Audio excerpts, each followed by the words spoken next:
ஜாதியாரை காட்டிலும் கர்த்தர் பிரித்தெடுத்து அவருடைய இரத்தத்தினாலே கழுவி மீட்கப்பட்டு நீ கர்த்தருடைய பிள்ளைன்னு சொல்லும்போது உன்னை புகழ்ச்சிக்காக வச்சிருக்கிறார். புகழ்ச்சியும் கீர்த்தி, உன்னுடைய கீர்த்தி உலகமெங்கும் பரவும். ஏன்னா நீ கர்த்தருடைய பிள்ளை.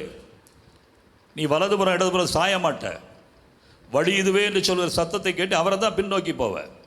அவன் இப்படி இருக்கிறான், இவன் இப்படி இருக்கிறான், நான் எப்படி இருக்கேன் பாருன்னு சொல்கிறதுக்கு தேவன் நமக்கு சொல்லலை. we are separated from this world. கீர்த்தியிலும் மகிமையிலும் நம்ம எங்கே போனாலும் மகிமை தான். எனக்கு அருமையான தேவ ஜனமே, நீ ஒரு வார்த்தை சொன்னாலே போதும், அது மகிமையாக தான் இருக்கும். ஏன்னா நீ பரிசுத்தமாக இருக்கிற, உனக்குள்ளே இருக்கிற ஒரு பரிசுத்தராக இருக்கிறார். அதுக்கு தான் அவனை வச்சிருக்கிறார். நம்மளை ஷோ பண்ணி காமிக்கிறதுக்கு. இன்றைக்கி ஊழியத்தில் பார்த்தீங்கன்னா அருமையான தேவனுடைய பிள்ளை, இந்த ஊழியக்கார் வராரு, இவர் இந்த வரம் பெற்றவர், அந்த வரம் பெற்றவர், அவர் அப்படியே கையை நீட்டார். நான் நேற்று கூட பார்த்தேன் யூடியூப்பில். ஒருத்தர் அப்படியே கோட்டு சூட்லாம் போட்டுக்கிட்டு அப்படின்றார். அப்படியே அப்படி போய் பக்கத்தில் போனால் பக்கத்தில் விழுறாங்க. அவங்க மகிமையாக இருக்கிறாங்க, காமிக்கிறாங்க. நீ காமிக்க வேண்டிய அவசியமே கிடையாது. உன்னை பார்த்தாலே பிசாசு ஓடும் தெரியுங்களா?